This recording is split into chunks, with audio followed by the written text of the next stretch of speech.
Is vegan like some hoity-toity thing, some white thing, some privileged thing? That's a conversation that I love having because people, the assumption is that if you're vegan, you're white, you're wealthy, you only shop at, Erewhon here in LA or some sort of alternative, like super ritzy, expensive grocery store. And another thing is that you only care about animals. You could care less about, what other people are going through.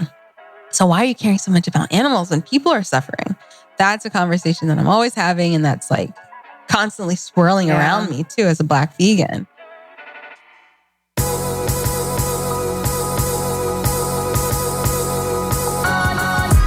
You're listening to the Almost 30 podcast, hosted by Krista Williams and Lindsay Simsick. Almost 30 started as a conversation about the transition from our 20s to our 30s. But then we realized life is full of transitions. So we expanded our mission. We are an intuition-led, wellness-focused lifestyle podcast that promises to deliver authentic conversations, diverse points of view, and insights rooted in optimism, growth, and intention. The Almost 30 Nation community is a group of purposeful dreamers who are smart, passionate, and always seeking the full potential in every aspect of their lives. At Almost 30, we're making magic together. We dream it, and then we do it. Thanks so much for tuning into the Almost 30 podcast. Here we go.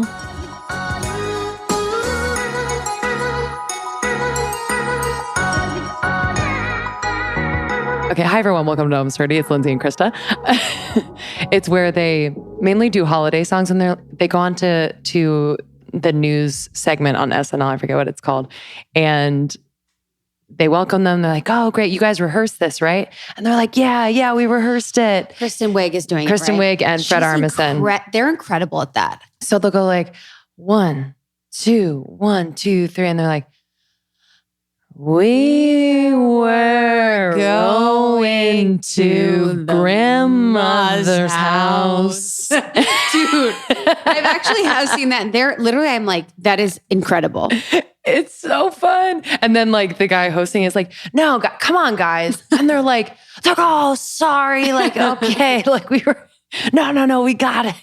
And then it is so funny. Kristen Wiig is, and Fred Armisen's the best. That duo. I love Fred Armisen so much. What is it about Fred Armisen? Him in Portlandia and on SNL, every character, and Big Mouth. Big Mouth, he's the dad too. Oh my God, every character. I don't know. He was in another show with Maya Rudolph that I watched. It wasn't as good, but he's so like comedically like captivating because you're like, who are you? Exactly. Like he's a chameleon. When he's the bookstore owners in Portlandia, the lesbian couple, they own the bookstore. Yeah, tell me more because I see it in my head. Best. They're like, it's like called Women and Women First, I think, is the bookstore in Portlandia, and they're like the best.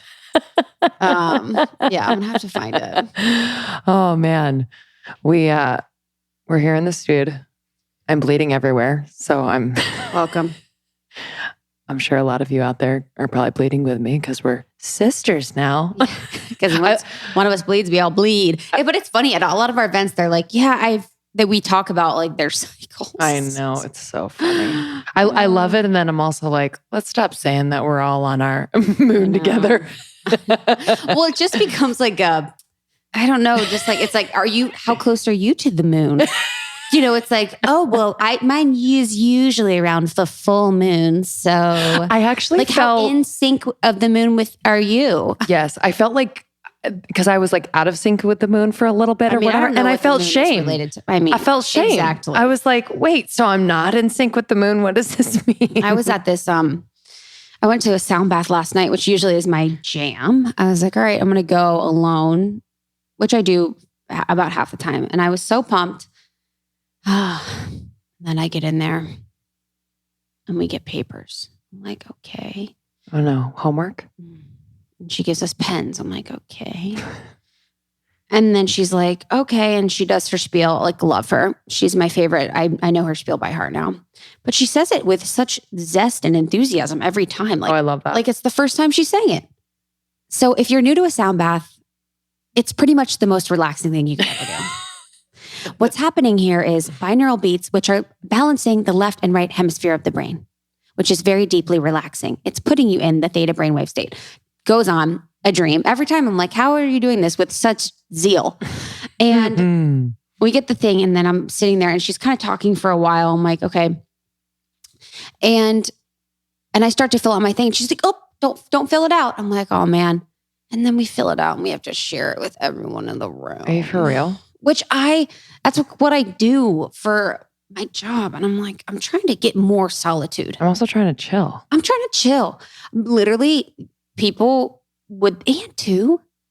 So I wrote down, because it was a new moon in Taurus, I wrote down what I wanted to release, call in, what I'm grateful for. Amazing. Love it. Appreciate it. Beautiful. Also, I don't want to share with strangers because I live in Los Angeles, which is a big but also small city. I'm like, there's a chance that one of y'all maybe listens. Yeah. So if I'm like, I want to release all those motherfuckers, like, you know what I mean? Like, if I'm saying, like, whatever I'm saying, I just have to be thoughtful about. And I just wanted to like let it rip and just put I put personal stuff on there. And then burn it. And burn it and just like eat it. And so I was just like, oh man. And then we were sharing around the room for like 40 minutes. I was like, dude, this is not, thank God Justin didn't come. Because I was going to have him come. Oh. He would have cried. He's like, mm-mm. And then afterwards, it was so cute. She's like, give everyone a hug. And I'm like, sometimes it's just so weird. Some days I'm like, hug the world, hug everyone, free hugs here. And just sometimes I'm like, I just want to be solid. I just want to be alone. So I snuck out. Good for you. Like a cold person that I am. Good for you. I really snuck out. Justin's like, he's like, no hugging. He's like, well, a lot of people need hugs. You should give them hugs. Mm-hmm. It's actually true. I'm like, okay. But some days I'm not in the mood. Same. It's just so weird. I was just, right now, I want to increase the amount of time I have alone. Yeah. That's kind of my goal right now. I feel very attached to community. I feel supported and like I have so much interaction with humans that I want to be alone more. Yeah. And my thing too is if I'm meeting someone after a sound bath, I'm like, we're going to be talking for 30 minutes and I'm going to be asking them about, their ancestral healing they're working on. And then I'm bummed when I'm not really showing up as like my best me. And then I just feel like an asshole. I'm like, I should just go and it's fine. Yeah. I'll talk to you later. You're like, what's up? You're like, I'm going to hit the road. I fucking suck anyways. I'm just going to go. I'm just going to tell you that I suck and hit the road. Because people can tell. I can tell when people are kind of like out. I'm just like, sending okay, it in. Mm-hmm. I've sent it in. Yeah.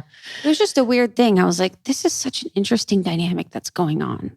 Is like the goodness of that, but also like the forcedness. Yeah. But it's beautiful because oftentimes I'm like, thank you for forcing me. Mm-hmm, I appreciate that. But sometimes I'm like, I really need to think for myself for these 2 hours. Yeah. And I would enjoy that. Yeah.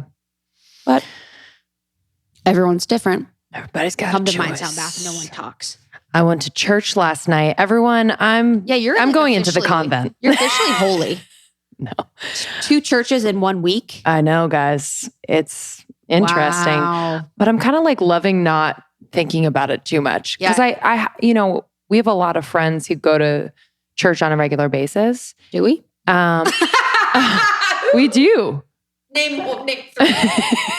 Name 3 friends that go to church. My friend BC, Gina, who I went with last night.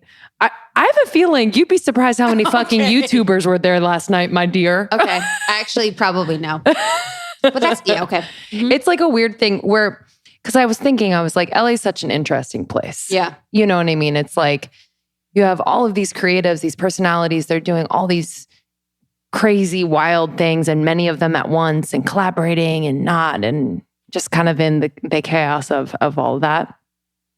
And then like, if they grew up with church, maybe they're coming back to church. And like in this, I have no shade to church. Yeah. And in this place, like I don't know. It was just like interesting to observe. I'm sitting behind Justin and Hailee Bieber. So it's like that. Totally. But it was like, no one really like, there was no scene. There was no like, oh my God, it's that Justin.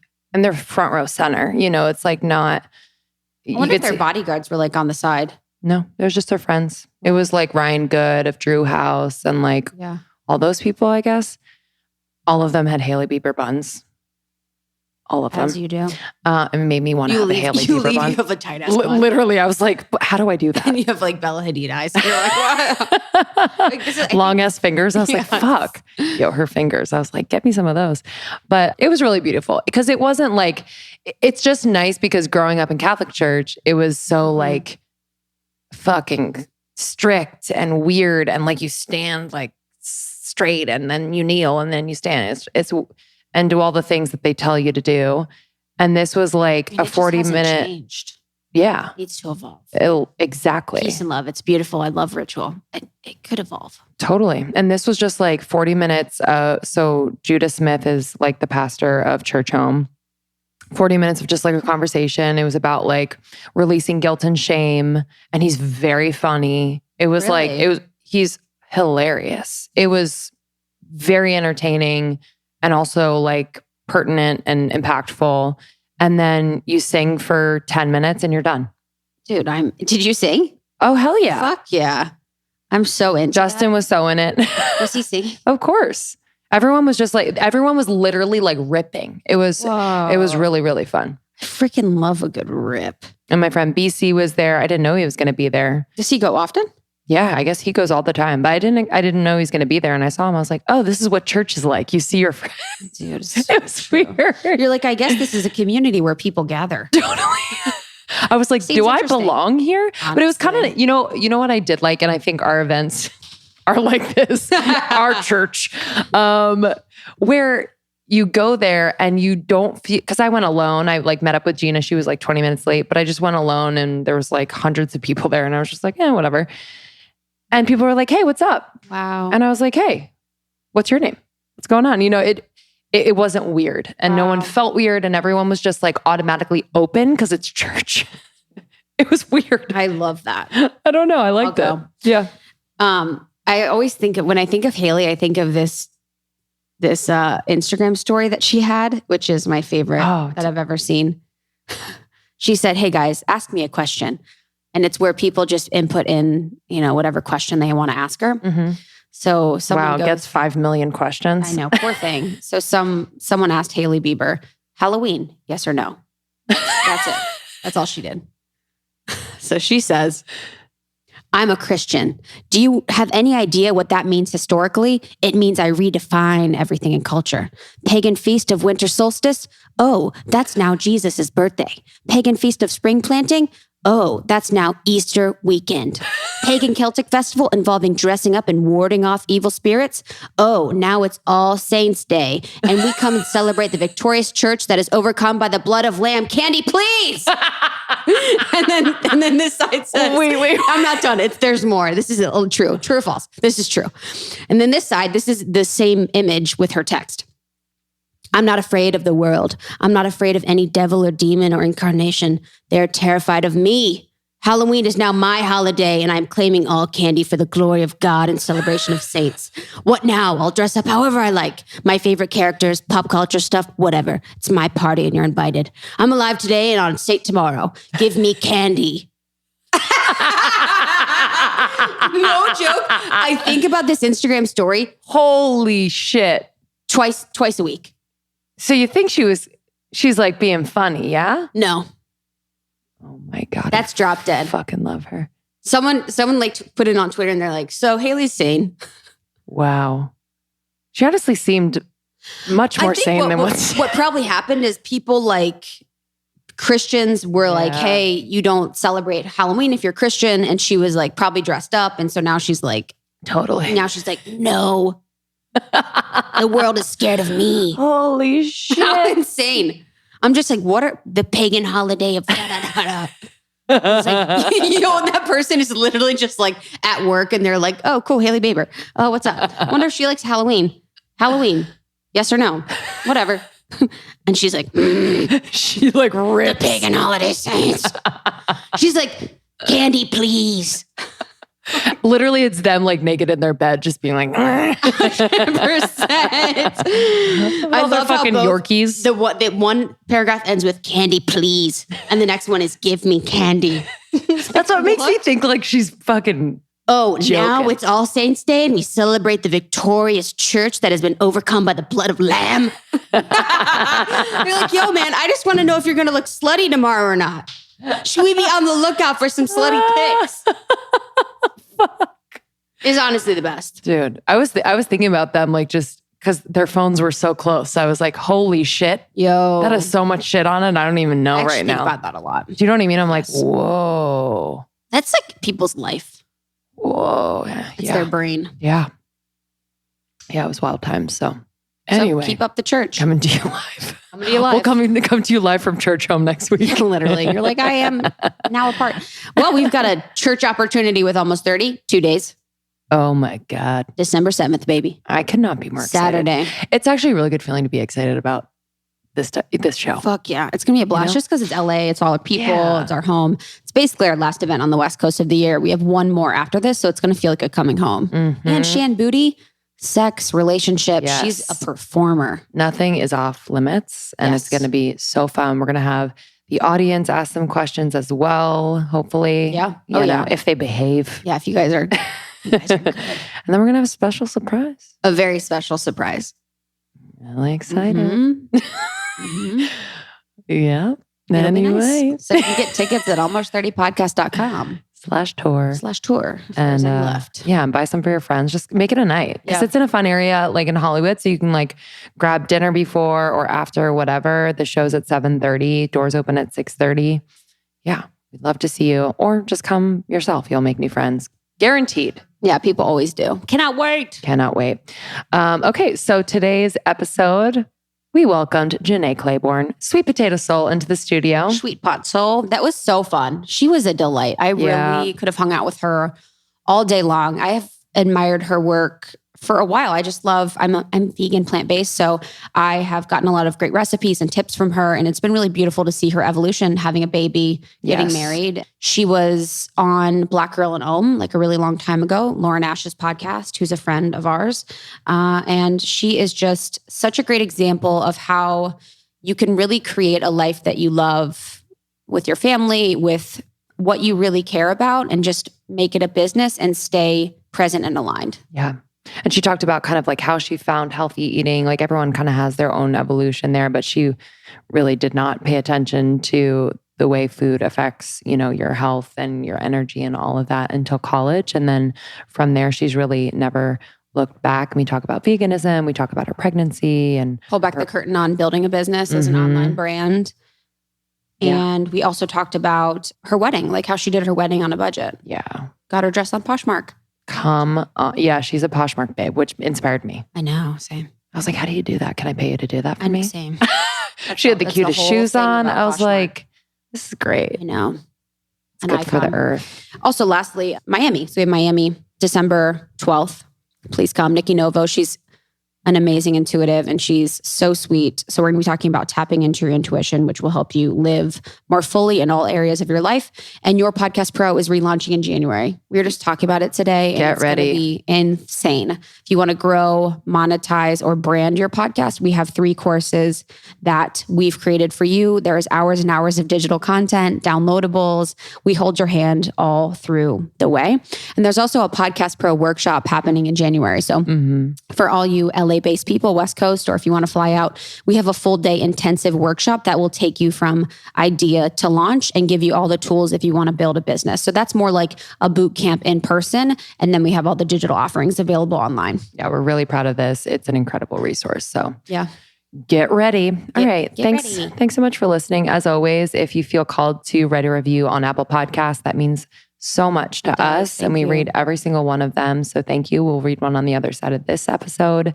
And just thanks for your support this year. 2019 has been really incredible. Yeah. And it's been so fulfilling to meet you all on tour and at our events. And just seeing you meet up in person with one another has been awesome. Yeah. We love you very much. Love you. We recently went to New York for our world tour, and one of the best things I put in my suitcase was my Further Food chocolate collagen protein with reishi.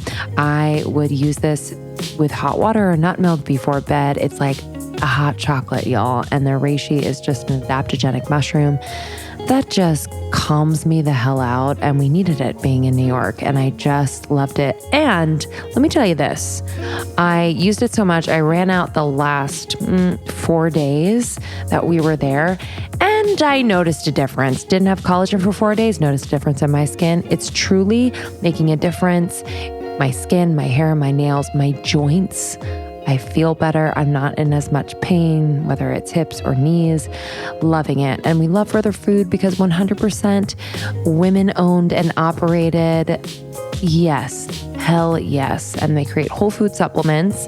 All of their products are made from real food, the highest quality ingredients on the planet, non-GMO, gluten-free, dairy-free. And they have experts that are approving all of these products. So naturopathic doctors, RDs, nutritionists, herbalists who use their products every day and recommend them to their clients. So that means a lot to us. And they're mission driven. They donate a portion of their proceeds every year to a nonprofit that gives back and raises awareness for specific chronic illnesses. So for example, last year they donated their profits to Mindful Health Gives, which is a nonprofit dedicated to helping cancer patients and their caregivers. So we're just so proud to partner with Further Food. So if you're looking for collagen, look no further. They also have tonics and other things, and we just love them so much. So for our listeners, you get 30% off your first order by going to furtherfood.com and use the code almost30. So that's furtherfood.com. Use the code almost30 for 30% off your first order. 'Tis the season to be busy and not have time to make a fresh homemade meal every night. And so Daily Harvest has saved us over here at Almost 30 HQ. Towards the end of the day, some of us stress about, Nikes, what am I going to make for dinner? And Daily Harvest has just saved us. Their harvest bowls are my freaking jam.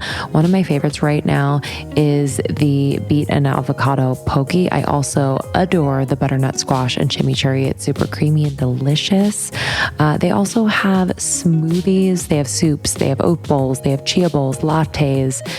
You cannot go wrong. They are freezing vegetables and fruits at the peak of freshness. And these recipes are so thoughtful and delicious and healthy for you. And you can always add like your own protein. So I'll make, for example, the cauliflower rice and pesto, and I'll add some wild salmon that I've made. Literally, this cooks in less than 5 minutes. Less than 5 minutes. It is so easy. You store them in your freezer. They come straight to your door. You can customize your order every month. You can cancel at any time, pause at any time.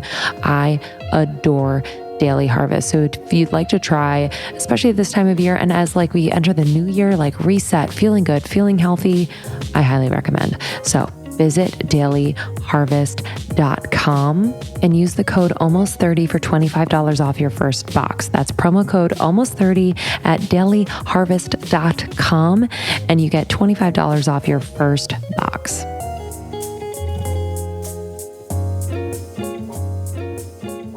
Just hanging with our friends. So glad you're here. Glad you're here. I'm so glad I'm here. Thank you. I didn't want to tell everyone about your wedding dress story. We were just talking about.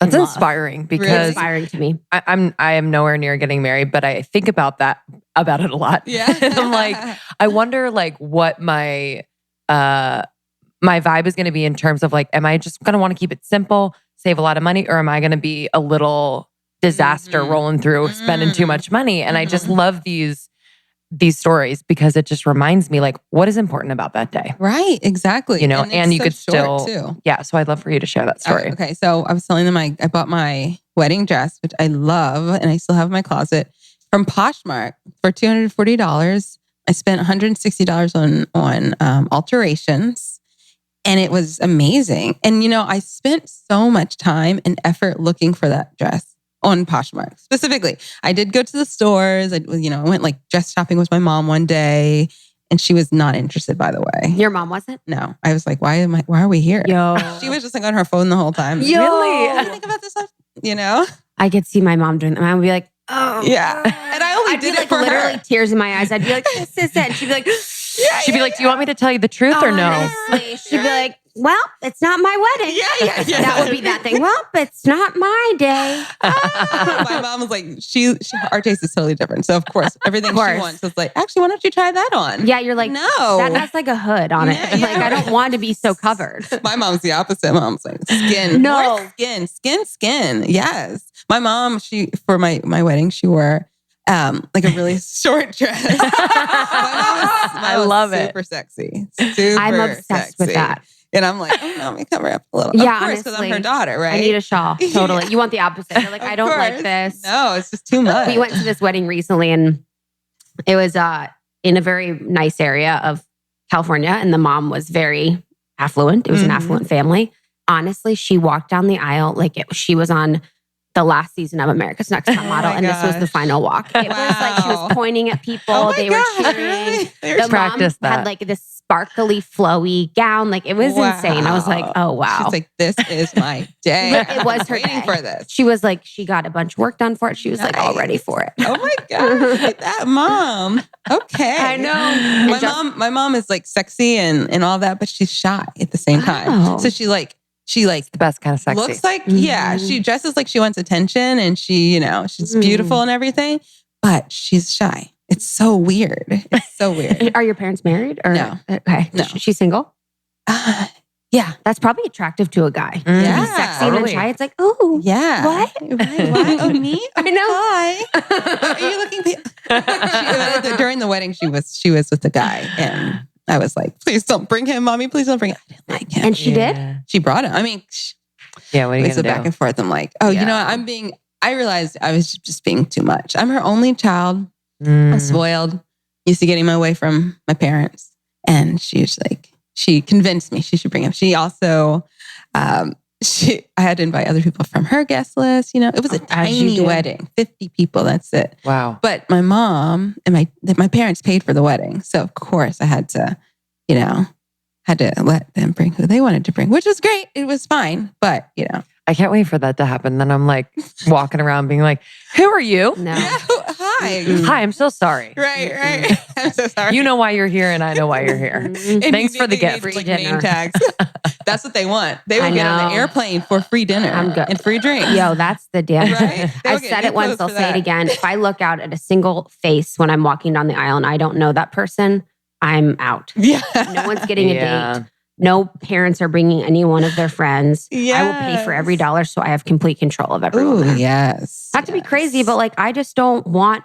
I've been at weddings where I'm kind of random, and I feel ashamed. I'm like, I love this person and I want to celebrate them, but I feel like I'm not contributing to this amazing time. Totally. For them. Totally. We know how expensive it is. 100%. Right? Like what's that? And it's almost like a quid pro quo. It's like, I'm paying $150 for a present. This is a $150 meal. 75, whatever the amount is. You're always just kind of paying for your meal with the present. Exactly. Which I'm like, I don't know what's, That's exactly how I feel. I haven't gone to any weddings this year though. Wow. Yeah. So the dress you in total paid $400. $400. Wow. With $400. alterations. That's such a Isn't that crazy? And my husband, such a good idea. He bought his suit on Poshmark also. Oh. We're the Poshmark family. You honestly need to be sponsored by Poshmark. I know, but Poshmark is so cheap. Right, They have I'm sure. contacted us to work together many times. I'm like, no. It's just, no. It's a real hard no with them. I mean, Wow. So far.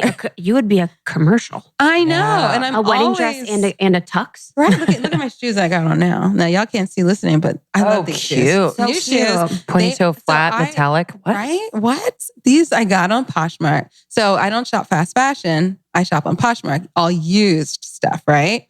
So it's like, it's not the same, right? So these shoes are from Target and I got them on Poshmark for $5 plus shipping. So it was like $11 total.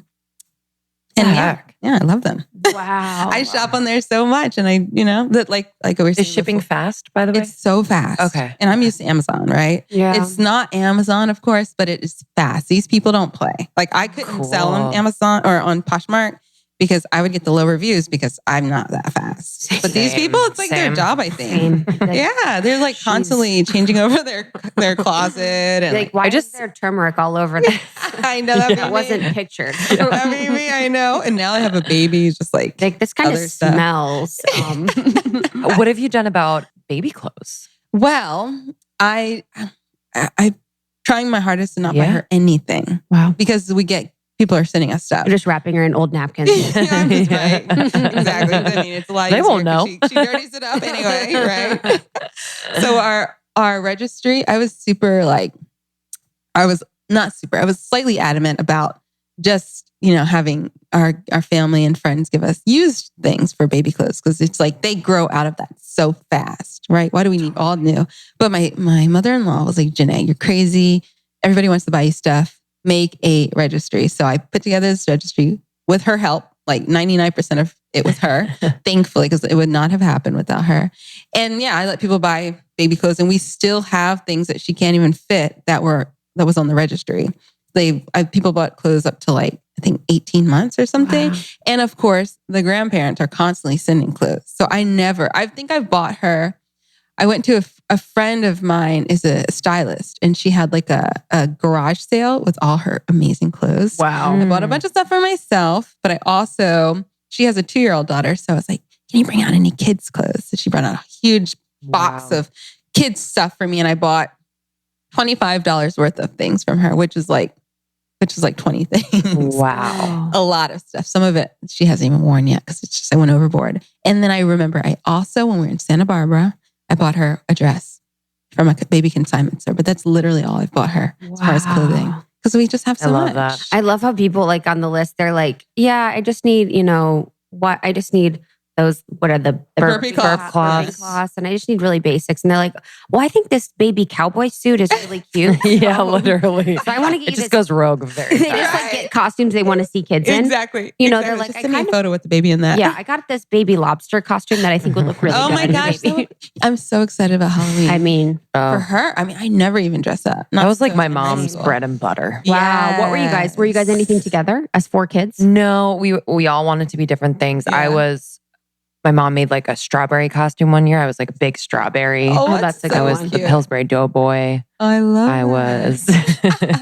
Those were the days. Like a honeybee, but very wholesome, handmade. Right? Yeah. Getting candy door to door. Yeah, wholesome days. I hope I'm motivated to do that. I was a ninja like 3 years. Oh, nice. That's how much of a tomboy I was. Yeah. I was literally, everyone was like a princess. I was a ninja. I was always like, I'm a very last minute person. So I was always like, just like cut like a t-shirt. You're like a ghost. Wrap it around my head. Yeah. Always the ghost. Yeah, ghost. Or like, I don't even remember. I literally don't remember my costumes. I remember they were just all last minute and all like, my mom would say, Jenné, you need to think ahead of time for your costumes. And I'd be like, I don't care. I know, literally. Candy. Yeah. Now I can Poshmark it. Yeah. Also, too, my parents didn't want to spend any money on that. Like, they're like, $30 is a lot for one night. Like, we're not going to buy you whatever costume you want. But I remember with the trick-or-treating, just how it was like you would lay out all your candy with your sisters or your friends. You'd be like, okay, you put all the Reese's in one aisle. You gotta categorize. Like, this is the most valuable. And then you'd put, the king size in 1 pound. This is the most valuable.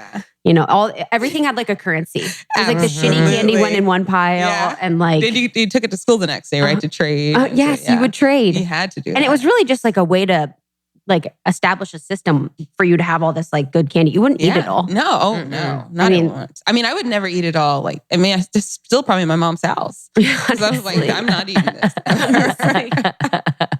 My mom like never cleans. She cleans, but she has not gone through my bedroom. Honest. Which, it's not her responsibility. It's mine. So.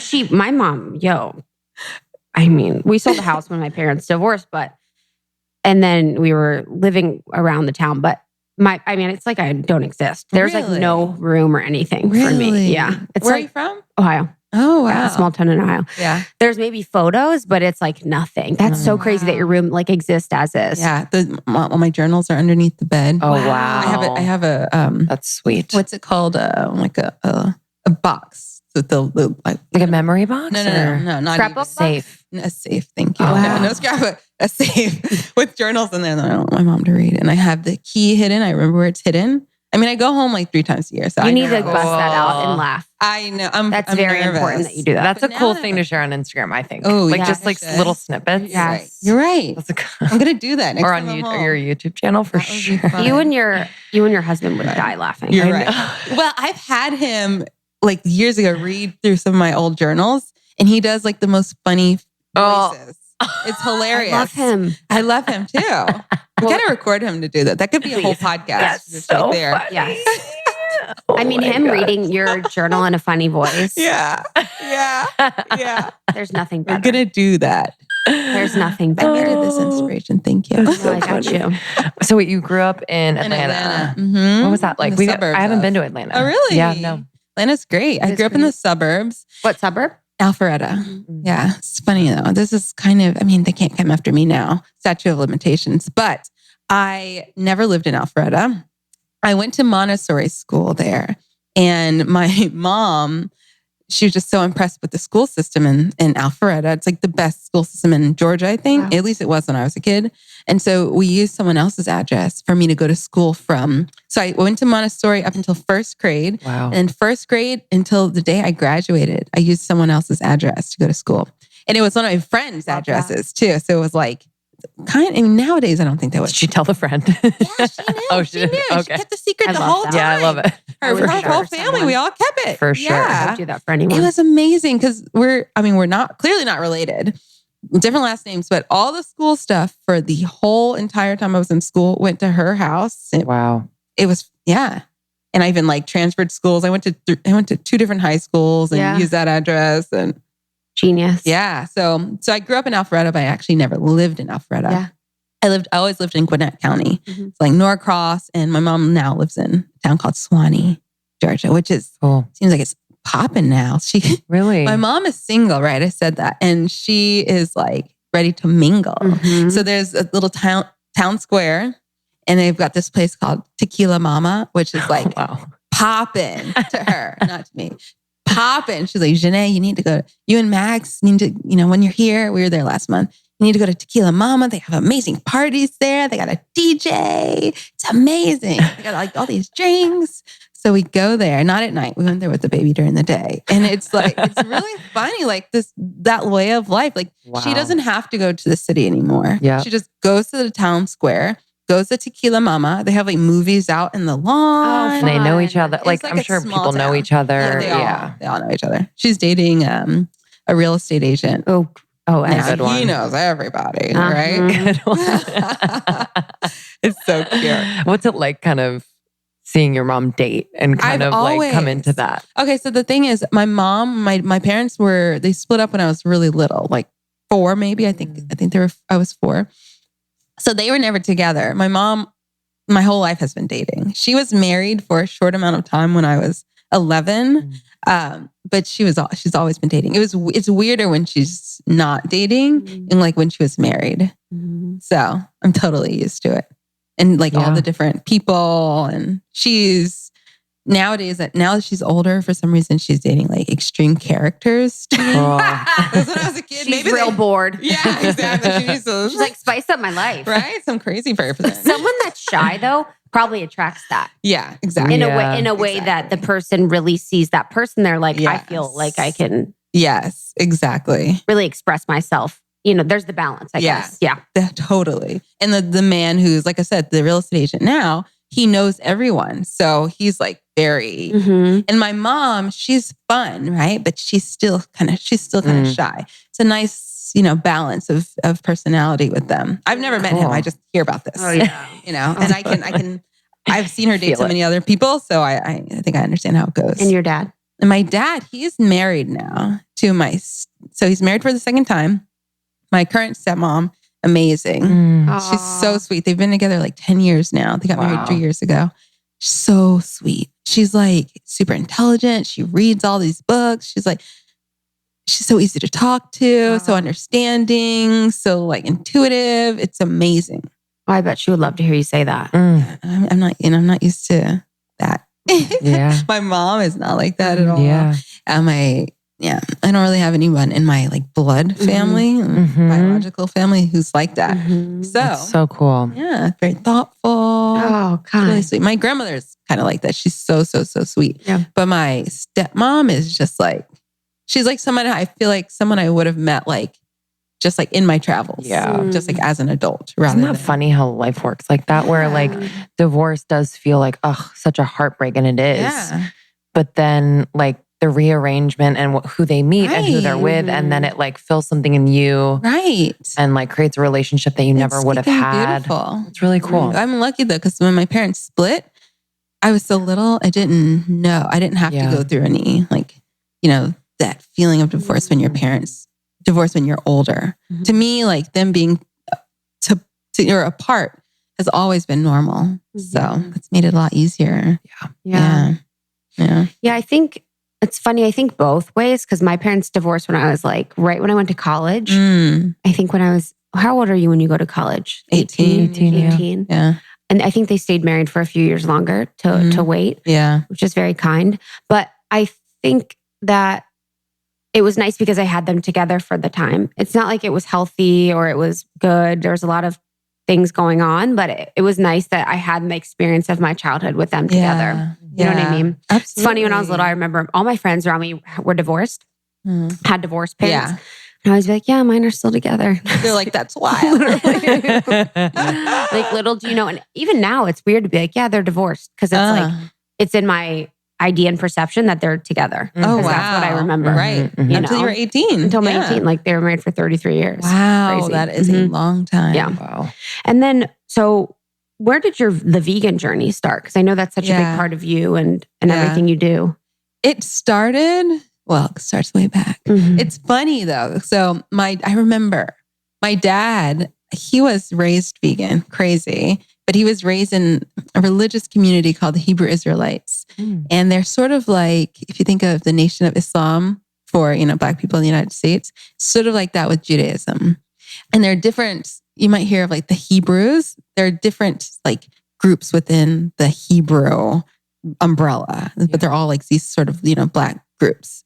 But specifically, my dad grew up as part of the Hebrew Israelites.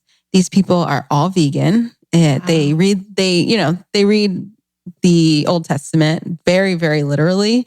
And, in the very, very beginning in Genesis, it's like God gave, don't quote me on this now, because I don't know the Bible. I did not grow up with this religion or much of any.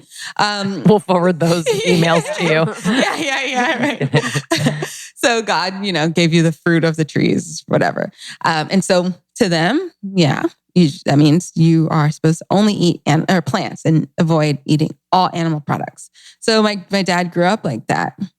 And it wasn't until he was in his 20s when he met my mom, according to him, I don't know, met my mom that he first tried animal products. I think he had some when he was like really, really little, but for the bulk of his, formative years, he was vegan. So fast forward, I'm a little girl. I remember him telling me stories of being vegan and being a raw vegan. And I was like, what is that? How did you cook? How did you eat beans and rice? He's like, well, we didn't eat beans, but we soaked things and we did that. We dehydrated. And he worked at a vegan restaurant in Atlanta. He's from DC, but he grew up in like between DC, Long Beach, and Atlanta. My grandmother was like a nomad. So, I remember him telling me all these stories. Also, I had family members. I still have family members who are vegan. His brother, his only sibling, moved to Israel, which a lot of the Hebrew Israelites do. He has a huge family there. I think I have like 14 first cousins. Wow. Don't quote me on that either, because I might have more, and I haven't met them all. I've never been to Israel.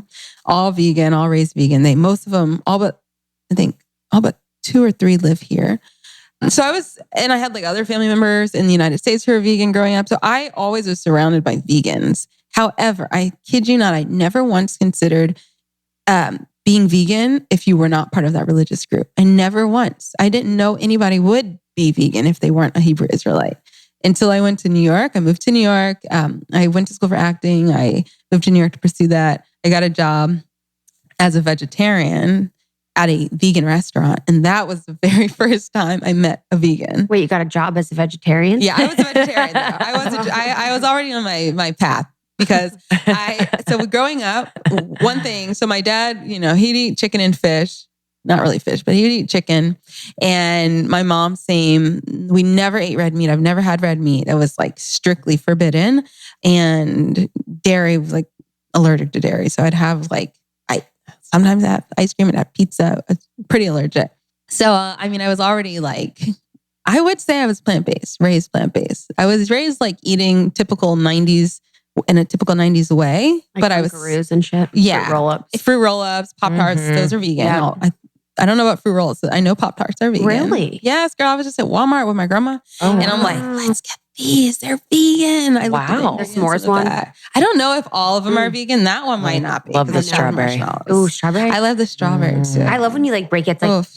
Right? and it's like you And just I like when they have the icing on the top. yeah. And I just cut out the corners. Is the icing? Oh, I know. And I couldn't The eat icing corners. only. The icing? Yeah, I think so. Oh, cool. I don't even remember which Probably one not I even, picked like, up. Fuck, it's Yeah. It's like nail Oreos. polish. Yes, exactly. It's like Like- nail polish. It's like just pure Some chemicals. wild Toaster shit on it. strudel. Right? I don't Yeah. think I could eat that now. Uh-uh. Like truly, the flavor, I probably couldn't. But I grew up eating that and loving Of that. course.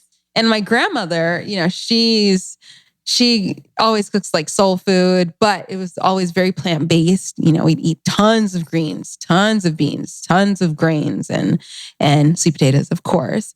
So I was pretty much raised plant-based. I would never think of it like that back then. I was working with my vocal coach the other month and he was like, girl, you are dehydrated. What the heck? And I remembered, yep, haven't been taking my liquid IV. Truly has made a difference. I'm back on it. Liquid IV is the fastest, most efficient way to stay hydrated.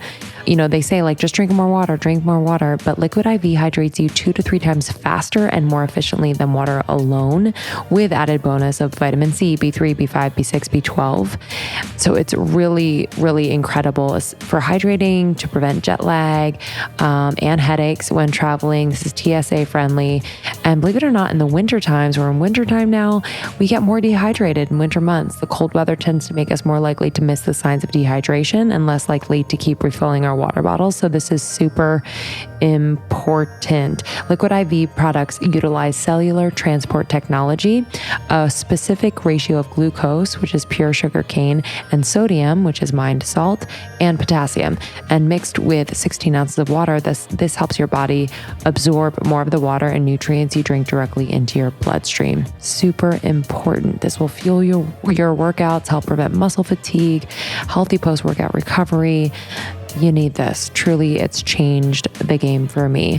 So if you'd like to try Liquid IV, you can go to Liquid IV, LIQUIDIV.com. When you use code ALMOST30 at checkout, you'll get 25% off anything you order on Liquid IV's website. So that's liquidiv.com. You use code ALMOST30 for 25% off anything. Packed so good and up and away. This last leg of tour has us traveling a ton, but it's easy with Away Travel. Away creates thoughtful products designed to change how you are traveling and seeing the world. This perfect suitcase. I can say that confidently. I have 3 of them. Okay. I invested in this because I was like, wait, these are the real deal. I can pack them to the brim and I don't have to worry about them breaking. It's incredible. Crafted with features that make travel more seamless. Basically, the flexible polycarbonate shell is like, you can't break it. I can sit on it.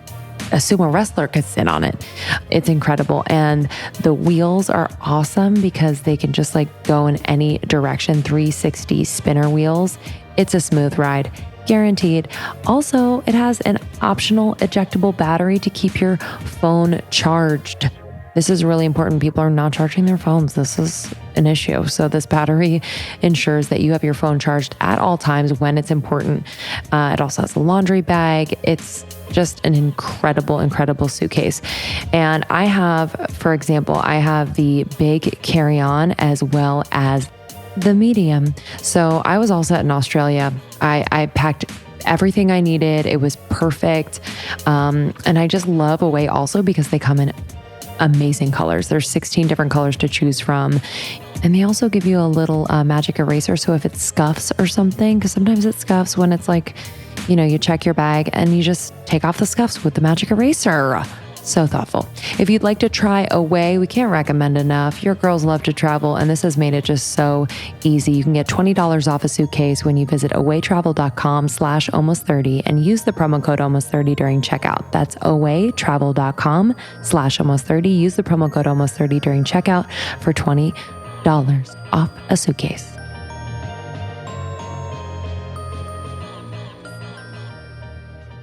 So I think it was easy for me. My dad had been vegan. I knew vegans. I was so used to eating, plants and ton of beans and such. And so when I went to college, I had this point of time where I really wanted to start eating well and healthier because I didn't want to. I went to school for acting and I was very body conscious, but I was not willing to diet. I don't like diets. I didn't want it, but I was worried, gaining weight and such. Mm-hmm. But my mom has always been really good about saying, well, if you just eat healthy, you don't need to worry about that. Don't worry about calories. Don't worry how much you weigh, So I knew that. So for me in college, I had this point where I was I'm just going to eat healthy. I'm just going to be like my mom. My mom still to this day is only eats really clean, salads, and she drinks wine. That's her only vice for consumption. She doesn't eat junk food. She doesn't eat candy. Nothing. So I'll just be like my mom, just eat well. And I'm not going to have to worry about my body because it's just going to work out. And honestly, that is totally what happened because I stopped. I started eating even more plant-based. I gave up all the junk food. I stopped having brain fog and such. I had been eating ton of fake sugar like Splenda before then. That all went away. I stopped caring about what my body looks like altogether because then I got so interested in food and new vegetables and new ways of cooking and things I had never been exposed to in my childhood. So I was in college. That's why I was away in Boston. So I was all this time to explore on my own. And that is really what propelled me forward to what I do today, cooking with food and being plant-based and using food as a way to, of course, nourish yourself, but just to be your best self, right? Mm-hmm. Yeah, okay. So that's when that started eating plant-based, gave up all the junk food, moved to New York City, worked at a vegan restaurant. Then I was introduced to veganism as another thing other than religious. So introduced to it as from the ethical point of view, the health point of view, environmental, that all really spoke to me. So I became vegan a year after working at the restaurant. I went overnight. Because I was I don't know, y'all, I cannot give up pizza. As sick as it makes me feel, I'm not going to give it up. But eventually, a year into working there, I became vegan. And then becoming vegan, really triggered something in me. It just becoming vegan, making the decision that I am vegan now, made me feel not that I had all the answers, but that I had some sort of purpose and path in life. I didn't know what it was going to be.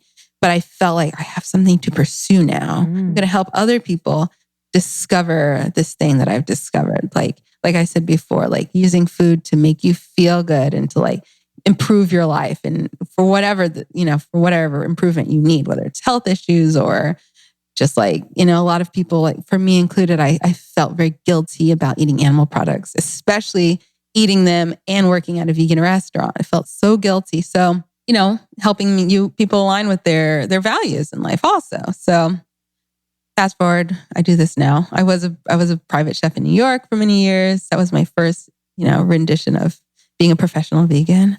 I ran a lot of online programs helping people become vegan for years. I always had the blog in the background. I started this in 2010 and just kind of a hobby, YouTube channel also as a hobby. And then I started doing Sweet Potato Soul, the blog and YouTube channel, full time in 2016. Wow. And that's what I do today. Wow. That's my stuff. Did you notice a difference when you started to cook for yourself and really eat intentionally? I guess what I'm getting at is the energy that you put into the food. Because yes. I think I remember a time, especially in college, where food was kind of we weren't friends. Yeah. I would just kind of I would eat it out of emotional distress. Yes. I wouldn't be intentional when I ate it. I would deprive myself and then binge, just all this stuff. So yes. What was that feeling of putting love into your food and how do you think it changed your body? I mean, that's like what you just described is exactly the relationship I had with food before, that deprivation and then binging after.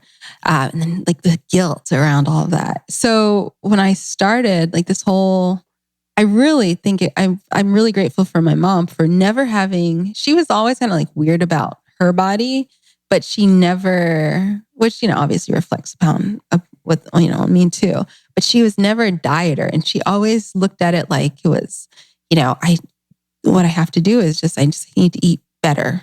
Not better like I'm doing it better. What I'm trying to say is my mom was really, even though she had like a weird relationship with her body sometimes, she was very clear to me about like the answer. She never made me feel like you have to like go spend a bunch of money to like fix yourself. She was just like, you just got to eat well. That's like what it is. And of course, be active. That's it. Very simple. Yeah. And so I think there's a bit of like unhealthiness in her approach still. However, the way I took it, for myself and interpreted for myself, especially when I was in college, was very simple. Was like, I'm just going to eat well. And then, putting that intention and that love into food. And for me, it became a passion. So it's not going to become a passion for everyone, right? But for me, it became a passion.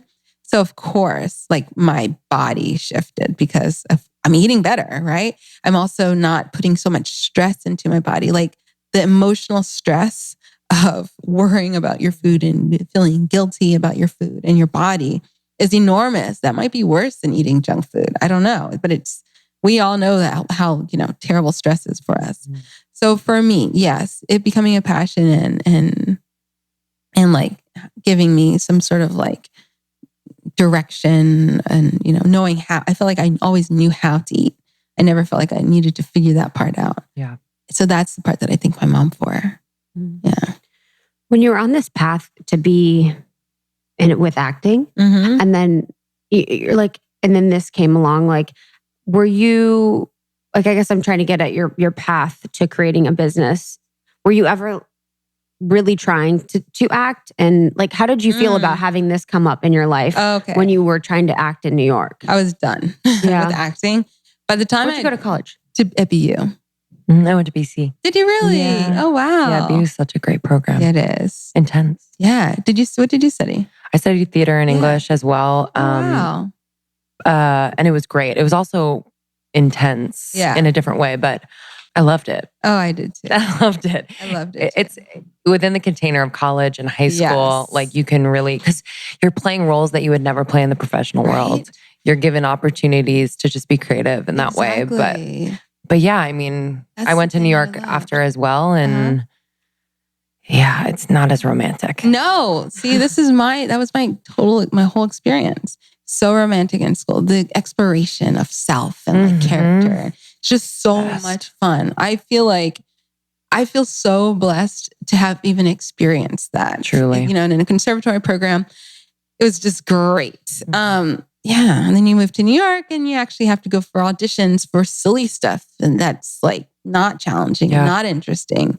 And, it's political and like trying to meet casting directors. And I didn't like any of it. I really, really didn't. So I did a really great show. I was just thinking about it last night because my girlfriend is currently she's starting rehearsals for a show with one of the other actors that was in the show with me. On Broadway or no? It's at TV show. No, it's a play. Okay, Alabama Shakespeare. Cool. Theater, I guess it's called. I really want to go see her, but I was just thinking about it. Etymology of Bird is the name of the play, and it was amazing. It was part of the Summer Stage Festival in New York City. My first full summer, so summer of 2010, and it was great. But then after that, my acting, that show was over, and I'm like bored and not inspired anymore. And I continued going to auditions. I was doing commercials for a while, but I never got the passion back at all. And so when I was working on that vegan restaurant and when I became vegan, I was already at the point where I was done. And I was looking for something else. But when you go to school for acting, it's kind of like it's so specialized. It's like going to school to be a doctor. Like if you're not a doctor, what are you going to do? You decide you want to be a doctor. same with being an actor. He went to school for acting. Like I took like a few math classes and like a few English classes, but that was everything else was like acting. So what else am I going to do now that I want to be an actor anymore? Like I have no skills, I felt, which obviously is not true, but that's what I felt. So I was searching and I was like confused and I was having like a early quarter life crisis. And then I became vegan and that's that light bulb that was like, oh, I want to do something with this. Yeah. And I still feel like I'm not acting, I'm not playing any roles anymore, but I'm on camera now and I'm presenting now. And, so I think it is similar in a way. Yeah. It's interesting to like let go of that and then allow, something new to come through. Yes. And then also like being appreciative of all the things you did learn in acting school that are serving you now. Right. So amazing. It's amazing. It's really. Did you have to like mourn that or were you like, I'm good? I think I mourned it. Yeah. I mourned it. Yeah. Especially seeing my other friends. So, in the program, I became so close with so many people and most of them moved out here because most of them wanted to do TV and film. And like I was far away from them. That was difficult. My best friends lived here, like right after college. And then, so they were over here. I was, not doing acting anymore. So it was like extra tough, just not having anyone around me who understood what I was going through. So yeah, it was a process for sure. Yeah. So once you kind of got that ping that, okay, this is going to be part of my purpose, like what were those first actual steps that like put you in that direction and gave you forward movement? I've always been super ambitious and I've always wanted to be an entrepreneur. So like this was like my chance to be an entrepreneur. So I was, like I said, I was working in the restaurant. I was a waiter at the restaurant. And what restaurant was it? I know. Peace Food Cafe. Peace Food? Oh, Yeah, I fucking love Peace Food. At Union? Yeah, no, not that one. I was there way before that one. Upper West Side, 82nd in Amsterdam. I think it may be. So there's two of them. Yeah. So they opened the second location at Union. Didn't we eat at that one on the Upper East Side? Yeah. Upper West. I've been there. Yeah. But I've definitely been at the one at Union. Yeah. I don't know if we were talking about, we ate at Blossom a few times. Uh-huh. Yeah. Yeah. So good. So good. I love it, especially the baked goods. Mm-hmm. They made me such a junk food vegan. I just, every day when I start work, so I'd already like have had breakfast and stuff at home, come to work, and then I would just eat. They had like the second day or the day old muffins and such. My coworkers and I would just like go in. We'd eat like 3 muffins before like our shift started every day. Thank God it was like semi-healthy. I was in like really bad bar food situations when I was bartending. I'm like, and then I would just eat. I worked at Outback Steakhouse, y'all. Really? Nothing's worse. Ooh. A bloomin' onion. Ooh. Cheese fries. Oh no. With ranch dressing. Oh no. Did they give you guys? Oh yeah. They'd always be like, oops, we made an extra. And there'd be like a plate of fucking cheese fries in the back and everyone would be like, gotta eat it. Yeah. I would eat, they had loaf of bread. Yeah. I would literally eat a loaf of bread for dinner. Oh my goodness. And be like, I just want to have a loaf of bread and ranch dressing. I've never been to Outback because, I never ate red meat. I never, It's a gem of the Midwest. Yeah. To be honest. Well, they got it all throughout Georgia. I was working at the Outback Steakhouse that was by Kings Island, which is a amusement park. Mm-hmm. So people would come in like wet and like from the pool and sitting in like the booth. Sitting in the booths all wet and stuff. No. The one thing I remember about There's Outback, a 2-hour line though. People fucking love that. Oh, I'm yes, right? was the lighting. Like it was almost like this romantic lighting on each booth. Really? Yeah. I'm like, why? People got engaged all the time. Wow. But it was crazy when I first started, Ohio. people could smoke at the bar. Really? Isn't that nutty? Yeah. How old are you? 50? Yo, I was like, honestly, I was like 15 at the time. I know, but like, are you 50 now? Because that was like a while ago. I know, isn't that weird? No, Ohio's different. It's a state law. Yeah, Georgia too. It's Georgia too, honey. Yeah. And there's I think in Nevada, That's wild. You can still smoke in the bars. you? Yeah, there's some places where I was recently, maybe international, and people were still smoking at the bars. Oh my God. My mom was a stewardess during the time when they could smoke on planes. Yeah, my dad said that. Like, what? My dad was like, we used to wear suits when we'd go on planes and fly. He's like, we would honestly wear our Sunday best. We'd wear suits. Oh no, I wear my Sunday worst. Yeah, literally. Same. I'm this. Honestly. That's hilarious. How times have changed. I know, honestly. Thank goodness. Yeah, right. So you're in New York feeling a little lost and you've discovered veganism. Mhm. How did you... Oh yeah. Like how did I get started the first? So yeah, I wanted to be an entrepreneur, right? And so working in the restaurant, I'm like, okay, well, I'm surrounded, Upper West Side, a lot of wealthy people, a lot of, the customers, they want to eat vegan, but they don't want to eat at the restaurant all the time. I didn't want to work in the kitchen because it was too stressful. So I decided I'm going to start a private chef company. I already knew how to cook. I'd been like experimenting in the kitchen for years at this point. So I decided to, use my connections in the restaurant and get some clients as a private chef. It didn't happen overnight though, because these clients, a lot of the people at the restaurants are like, oh, it's too expensive, da, da, da. So it took me, from the time I decided to start as a private chef, it took me like probably 6 months to get my first client. And I was like putting flyers and like, I was thinking, where would my ideal client be, right? The fancy nail salons, like doing little things at fancy hair salons. And I would do like, I would like set up and do like sampling, at fanciest yoga studios, Pure Yoga, and on the Upper West Side. Oh, yeah. Yeah. Good one. I practiced there too. So I was like, I'm going to know all these people. Genius. But no. My first client though, I do think she got my flyer at one of the nail salons. And then after I got her, it was great because she recommended me to her friends. And then she started doing like a meal share with her friends. So they would pay me more to cook more, and then they'd split it, and the other friend would just come and pick it up. I didn't even have to take it to her house. And then recommending me for like dinners. You guys want to have a special dinner? Hire Jenné to come and cook for you. I started doing cooking classes. Just took off after that, after I got the first client. And I started doing meal delivery, preparing things in my home and taking it to clients as well. It was awesome. And like I said, I did that full time from 2012 to 2016. Wow. It's a lot of work. Did you have a team? No. Are you joking? It was all me. Where'd you cook? At your place? Mostly in people's homes. Okay. But sometimes in my house. Holy. Crazy. And I also started doing supper clubs. There's a woman named Daphne Chang. She's in China now working, but she had a great supper club in Tribeca. It was all vegan, and, different vegan chefs would come in and we'd, cook. And it was great. And we could serve 50 people. No, maybe not that much. It was a lot of people though, maybe 40. And I always had to hire a team to help me with things like that. But like day to day, just me shopping, taking to the clients' homes. It was so hard because in New York, taking the subway and I'm taking cabs around.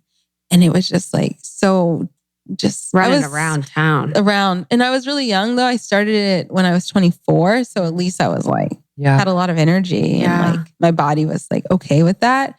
But yeah, fast forward to the time, like by the time I stopped, it was too much. I did a supper club in my home even. I called it Little Harlem Kitchen. I got a big, beautiful marble table on this website called App Deco. It's like Craigslist for like nice furniture. Wait, writing that down. Yes, it's not, I don't think it's in LA though. Fuck. They probably have one out here. I've been looking on more sites where people are selling their furniture like more upscale, but it's affordable. Amazingly affordable. Amazingly. I resold that table for a little bit more than I purchased it for. Wow. Yeah.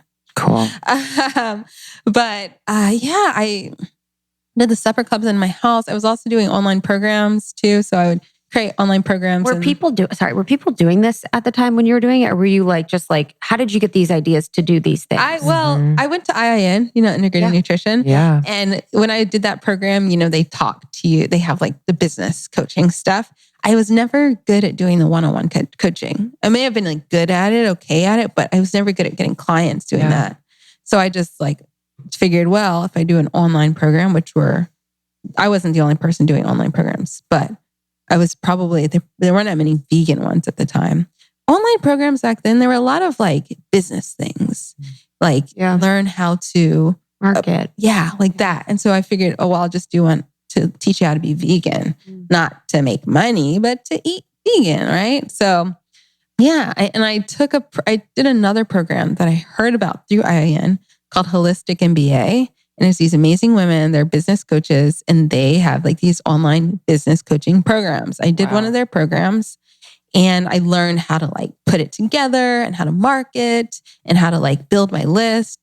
I've had a newsletter since 2011 before I started this stuff. I just like had it because I had my blog and why not, right? It was free back then because I only had like 200 subscribers.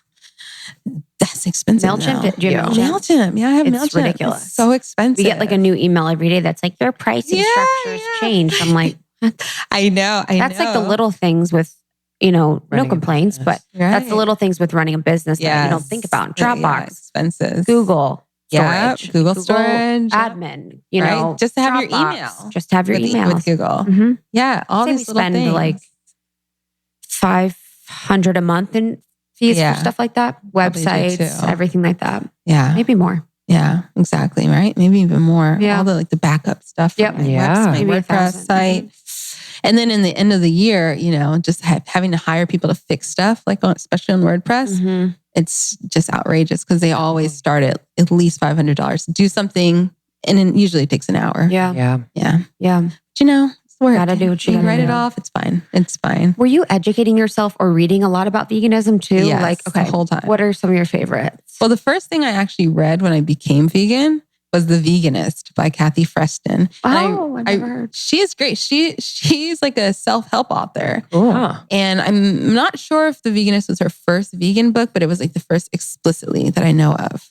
But she lives out here. She's a beautiful blonde woman who I thought I'm going to read her book and it's not going to be too it's not going to be too graphic. It's going to be light, why you should go vegan light. But as light as it was so transformative to me. And I was depressed. Not that it's sad to be I don't want people to go vegan and be depressed, but I was depressed reading her book because I was reading so much about animal agriculture and stuff. In this vegan light book, it was just so overwhelming to me. But that was the first one that I read. Mostly what I would read though is just cookbooks.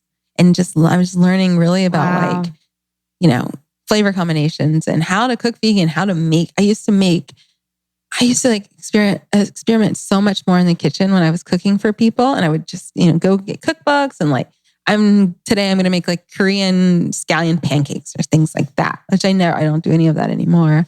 But yeah, I was just ham on cookbooks. I had so many. I would get them from the library, read them, from front to back, learn so much, especially from them. That's a smart approach. Yeah. Because it's knowing what people like anyway. Yeah. And then creating recipes and ways in which they can make that vegan. So can you give us some examples for people who are vegan curious or who want to be mainly plant-based? What could they do that won't I don't know. I think sometimes when I think about becoming vegan, it's all or nothing, and it has to. It will be a sacrifice, kind of in your soul, because you're oh, I want that thing and now I can never have it again. So, can we take that myth away and just what would you recommend to clients who are curious? Well, I always recommend that people just start out eating or veganizing or eating vegan versions of foods that they're already familiar with. So, not upending your whole food world, not just going. Just not introducing yourself to all new foods and flavors right away, but just veganizing. My favorite foods are the foods that I grew up eating. And so, I have a cookbook and it's just veganized versions of the food that my grandmother cooked when I was growing up. So a lot of Creole, we were, living in the South, soul food, but also Creole food we loved a lot. So Creole things made vegan, soul food made vegan, biscuits, pancakes, grits, etouffee, things like that I just already had a taste for. And no matter what your culture is, you can do that. Literally, any culture. And specifically though, it's a lot easier than people realize because, most of our food cultures are rooted in eating plants.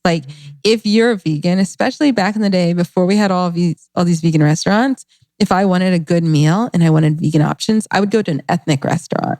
So I would go especially to Asian restaurants, Indian restaurants, Mexican restaurants even, because you can just get things without cheese and be is this cooked with, chicken stock? A lot of times it wasn't. So eating ethnic food has always been my go-to as a vegan. So if you're coming from some sort of ethnic background, you can just, recreate, you don't even have to recreate a lot of these recipes. You're just swapping out if you were used to using, putting chicken in something, you could do, for me, I always do mushrooms. Nowadays, also, there's all these actual one-to-one meat alternatives. So Beyond Chicken, Beyond Meat, these sausages and stuff. So you literally can just buy that and make the same thing with that. So It's a lot easier than a lot of people think. And, here in America, if our food culture is like purely like American, then it went, and by the way, American food culture to my mind is what we were talking about before, like Pop-Tarts and things. Then I think the bigger issue is not like trying to make it vegan, but trying to just add more plants onto your plate and then worry about going fully vegan. So a lot of that junk, like we were saying before, is already vegan anyways. So yeah. Oreos are vegan, right? Yeah, they're vegan. What have you seen as far as like the response, online and sharing your veganism? Like, I know it can be divisive sometimes. Mm-hmm. Have you had that experience? And sort of what's your... I don't have too many divisive experiences, and I never really have. And I think it's just my personality. Yeah. I'm just kind of like bright and smiley, and people just come to me like that. But I have had a lot of conversations, especially when it comes to like this question of, is vegan like some hoity-toity thing, some white thing, some privileged thing? That's a conversation that I love having because people, the assumption is that if you're vegan, you're white, you're wealthy, you only shop at, Erewhon here in LA or some sort of alternative, like super ritzy, expensive grocery store. And another thing is that you only care about animals. You could care less about, what other people are going through. So why are you caring so much about animals when people are suffering? That's a conversation that I'm always having. And that's like constantly swirling around me too as a Black vegan. I wanted to share with you my latest little concoction using Four Sigmatic. 'Tis the holiday season. I'm not like a food blogger or anything like that. I don't take cute pictures. Kind of wish I did sometimes, but I know how to make a mean elixir, and I live alone, so I only see it, but I wanted to share it with you all. So I use their mushroom coffee latte, which is like super creamy. It has maitake and chaga. It's delicious. It's sweetened with superfoods, dairy-free, all that good stuff. So good. So I use that.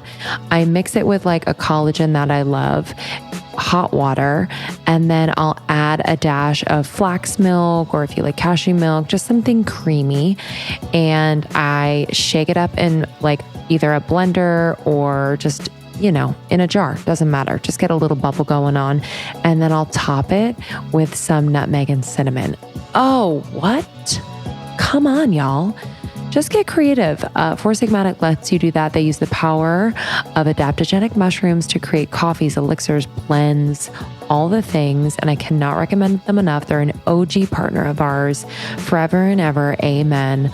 And I love them. So if you're not into coffee, I would highly recommend, they have a reishi mushroom elixir that I really love before bed. They also have an incredible matcha, listen, peruse the website. You're going to find something that you love or would love to try, and everything for sleep to energy to focus. The lion's mane is incredible for focus. They have it all. foursigmatic.com/almost30. You'll land on our page, which will recommend some products.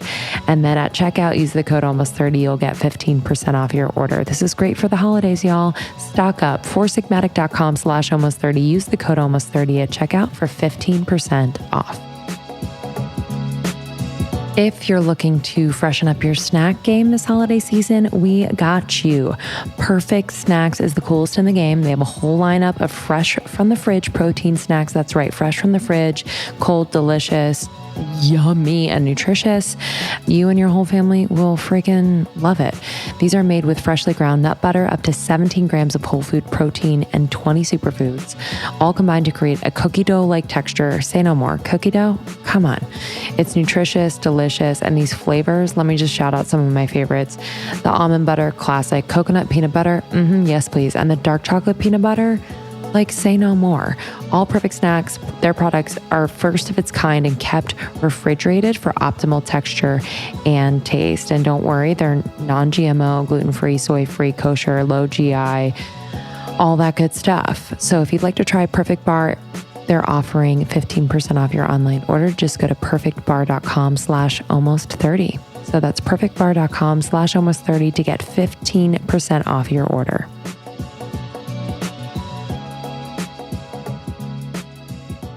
I always just come back to the fact that veganism, sure, like our ancestors were not 100% vegan. Most of our ancestors were not, but they were a lot closer to being 100% vegan than what people are eating today. You know, the things that we're eating today, this whole like industrialized food system is brand new. It's been around for less than 100 years, this way we eat.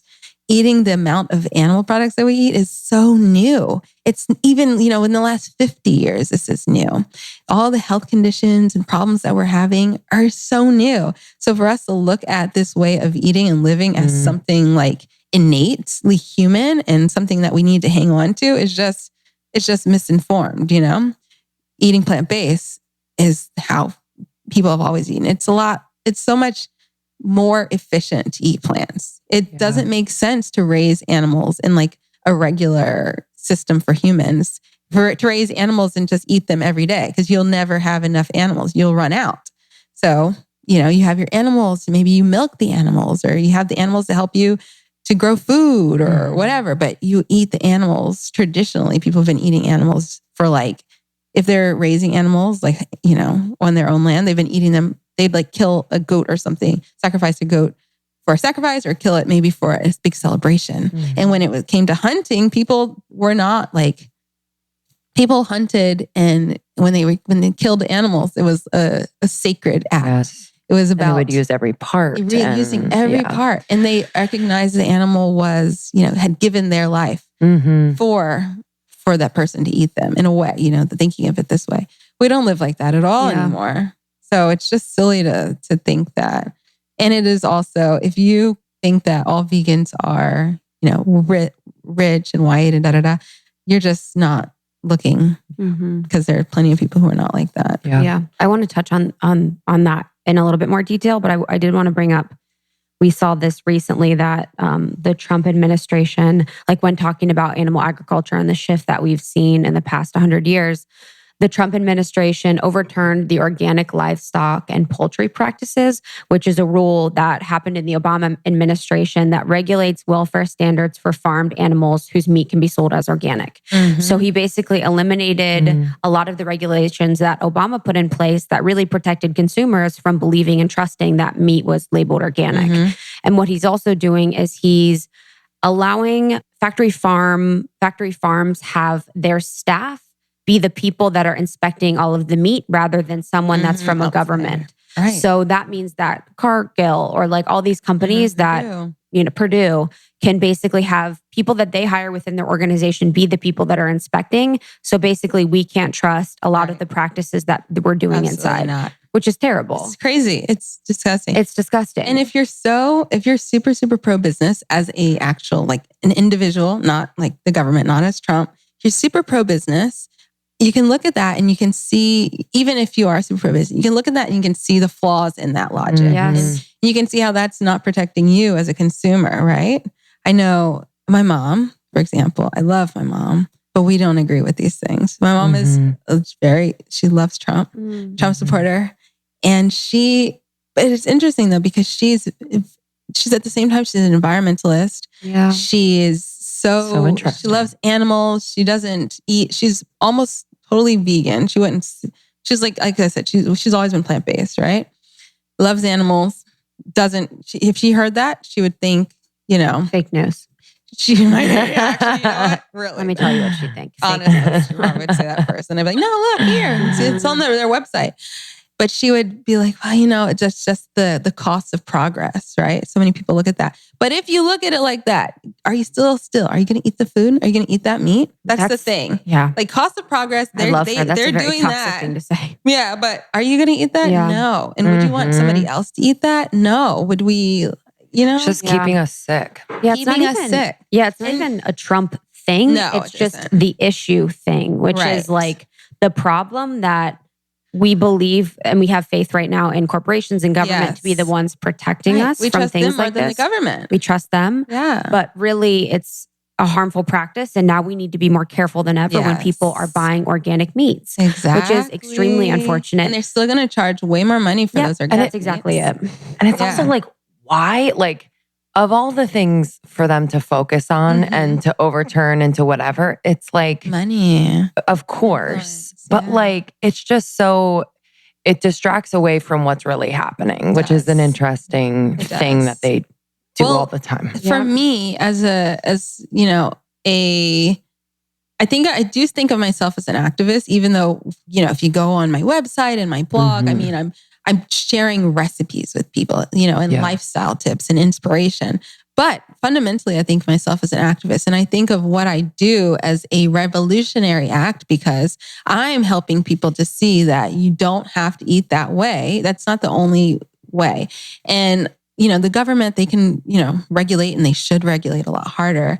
But I really do believe that they're not going to regulate if we are basically the individuals, us, we have to make change first for the government to listen and for these 100%. Companies to listen. The companies, they've been doing this stuff with organic produce and meat for a long time. The fact that the organic certification is so expensive and that small farms, a lot of them can't even afford to pay for it, really helps large farms, right? The fact that, the government right now, because of the trade wars in China, they're giving farmers so much money. That money that the government is giving to farmers is not going to small individual farmers. It's going to these humongous corporations, right? These farm corporations that are exploiting. Like a buyout, pretty much. Yeah. And so I think it's, the onus is on us it's on the government too, but for us as informed individuals, it's very much on us to help other people to see this, whether those people are rich or poor or, that doesn't matter. It's an issue that affects all of us. And it's just, we have to make changes. Right now, at the same time that they did this with the organic certification, companies like Cargill are investing more in plant-based foods too. So they don't care about, they have like no moral stance. Exactly. Right? They just care about money. Yep. And so we have to help them. We have to shift them more because they're not going to go away. Yeah. Hopefully the government will regulate too. But I wanted to read too. So just one of my favorite quotes so the book that turned me to being vegan. I'm plant-based now. I have collagen every once in a while and I'll have honey. So I don't necessarily say I'm vegan, if I get caught. But mostly. Yeah. But I've been vegan for 4 years, vegetarian for like 10. Wow. And one of the books that turned me on to it was Eating Animals by Jonathan Sanfoer. It's very, very powerful. And it's no joke. And one of my favorite quotes is from Jonathan.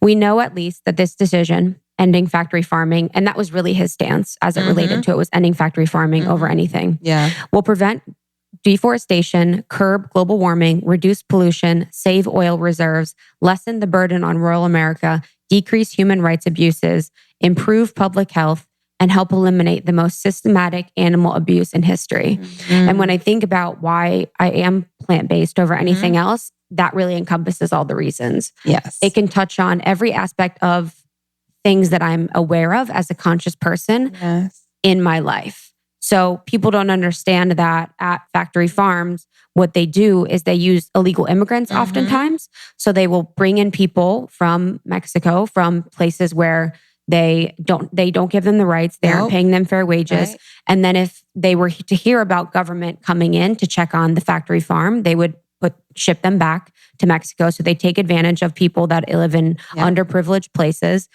And just like the practices, of course, are so terrible and so inhumane. And it's unfortunate that we are in the position where we have to do this, but it's coming to that point. Yeah. Not where we have to become vegan. I'm not saying that, but where we have to really step in and be thoughtful about it because it's very obvious that what is going on is not right. Exactly. Very, very. But I think there's still so many people who don't even know because I hear a lot about, there's a lot of, even in my own life, I know a lot of people who are not vegan specifically because they think that it doesn't matter. We're talking about animals here, but what about humans? But they don't understand the connection between, like what we're saying, like working in a factory farm is incredibly dangerous. Like you said, they're bringing in people who are undocumented, they're underpaying, they're not giving their rights. They are treating the humans inhumanely. Yep. Also, the people who live around factory farms, it's polluting their waterways, Like their in North airways, Carolina. in North Carolina with the pig farms. Oh and my the God, I chicken get farms. chills. The poor It's people in North disgusting, Carolina are right? just so sick Right? because of these pig shit filled Exactly.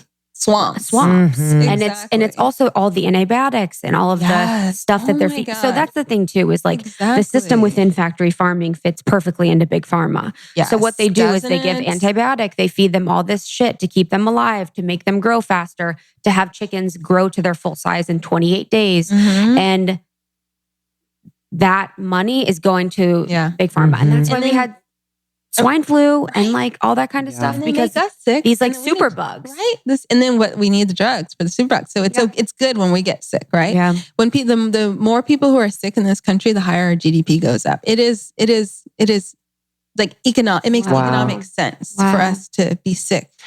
And I also think about like the people working in the factory farms or even around factory farms and just like energetics of like so much death, you know, like being around so much death. I know what that does to their spirit, you know?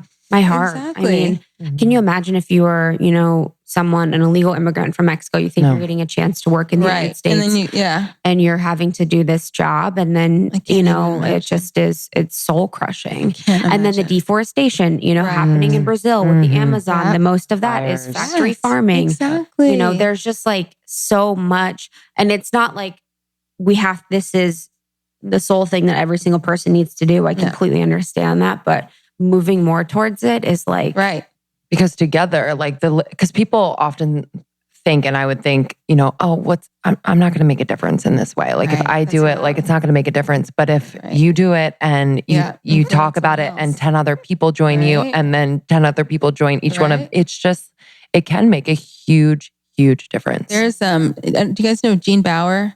He's an animal rights activist and he's the founder of Farm Sanctuary. They've got a few, it's the one that's called Farm Sanctuary. There's one here in California and there's... I went to it with Justin. Awesome. In Acton. Yeah. So he's the founder of that. Gentle Barn?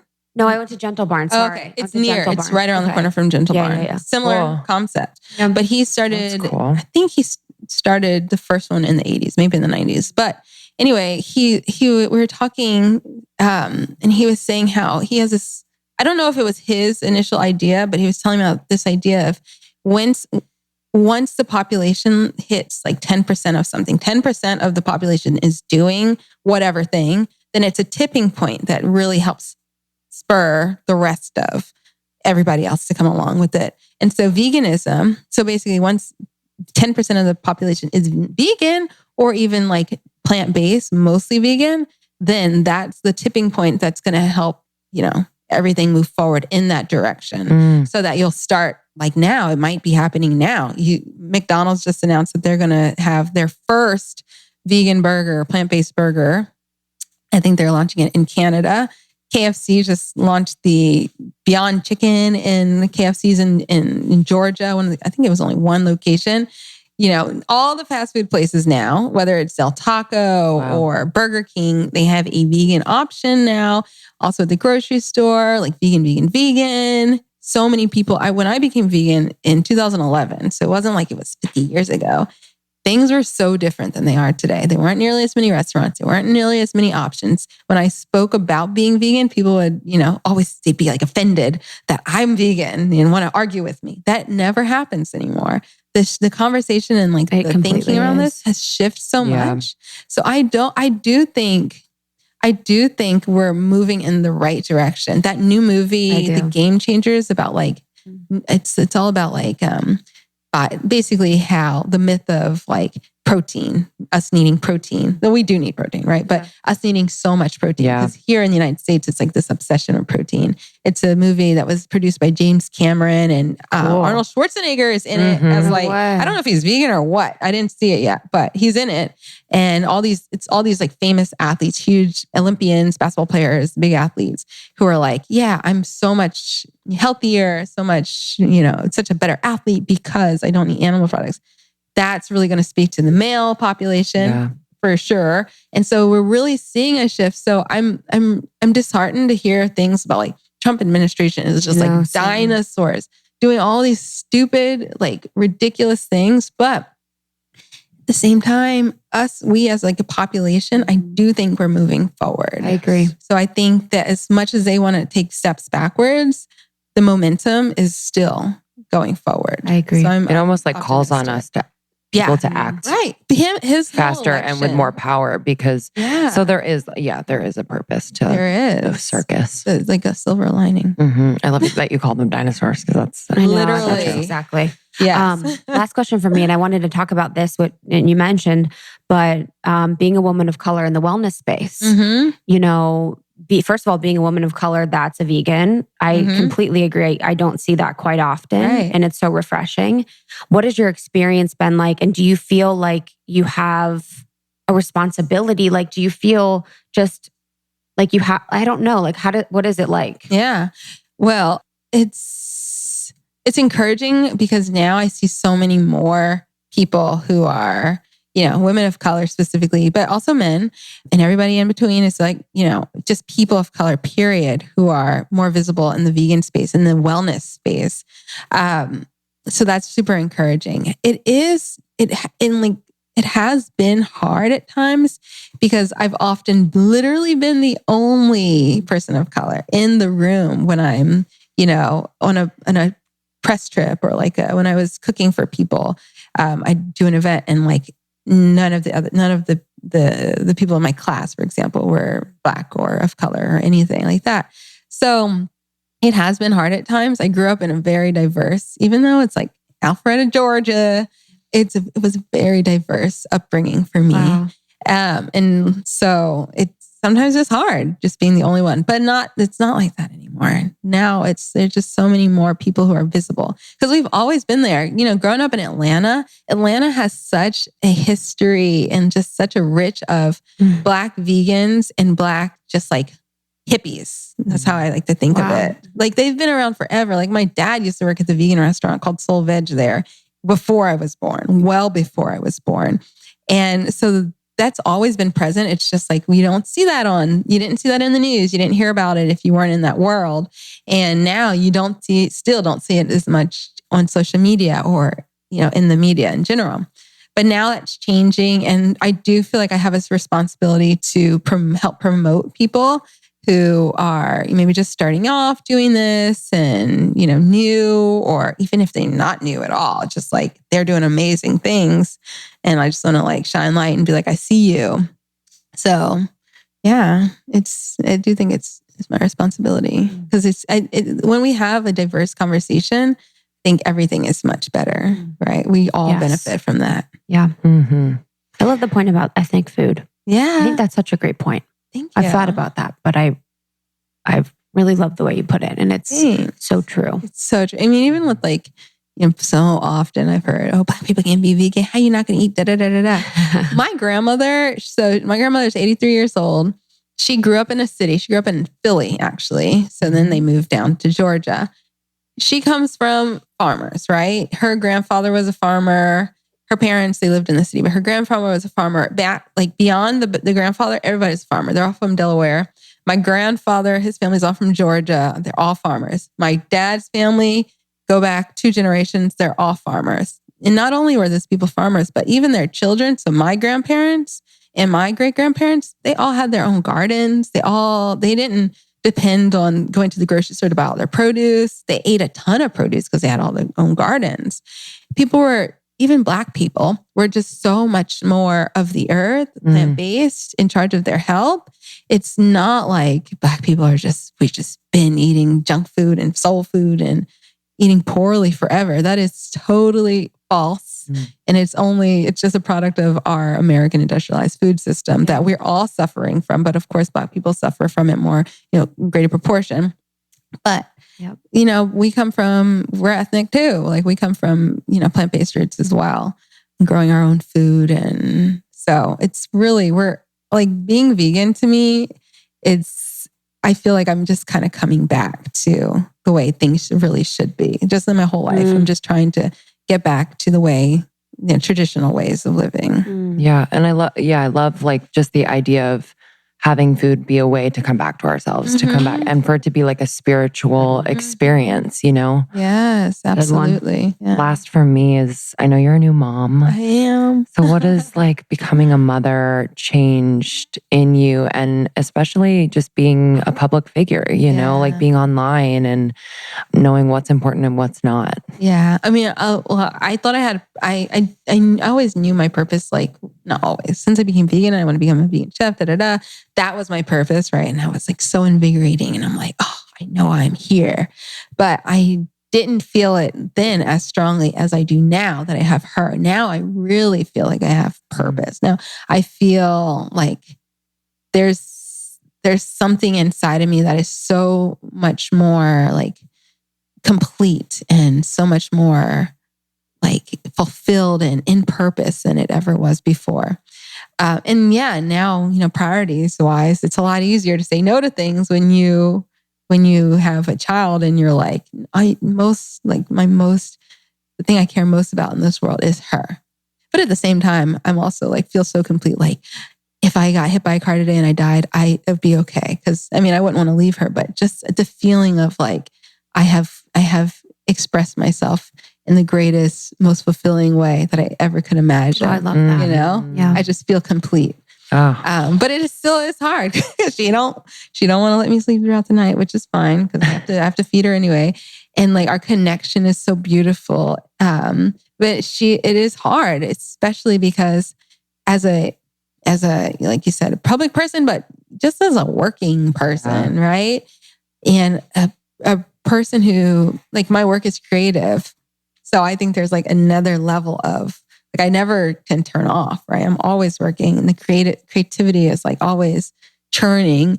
And so I have a lot of mom guilt around needing to work, around needing like about like having this other life outside of her that I'm dealing with now because I just want to put everything fully into her, right? But I just can't because I technically I could, I guess. I could just quit all this. But there is a part of but I love what I do. That serves her too. It's not like, I just have a job and I will quit because I don't care about that. I love what I do. So I'm not going to quit it, but then I love her. And so it's really difficult. She's only 8 months old. So I'm like in the thick of like this babyhood and this like all this new. And I think it's going to get easier, but it's really hard, especially that. But at least it's hard, but I have her, right? So it's like just even having her just makes life so much better and like so many more reasons to smile and just to be happy. So. Yeah. I think it's beautiful to be able to, I'm not a mom, but like to be able to continue to do things that you love even when you have kids, because I think you're sending a message. I think they take that in as energy. I think they observe that like, you know, my mom was just all about the kids, which was beautiful. But it would have been cool to see her like kind of do some things she really loved outside of the kids. Right. You know, like, so even thinking about like traditional ways of living too, like it's not normal. It is not traditional for us to be so, you know, for women have always worked, right? But we've always worked and we've always lived in community. Yeah. And that's not the way we live here in this country anymore. And so it is important to me to like be with other people, to work with other people, for her to see that, for her to have aunties and to be like comfortable with other people in the way that I did have that because my mom was a single mom and I was raised by like my grandmother, my aunt, like passed around a little bit.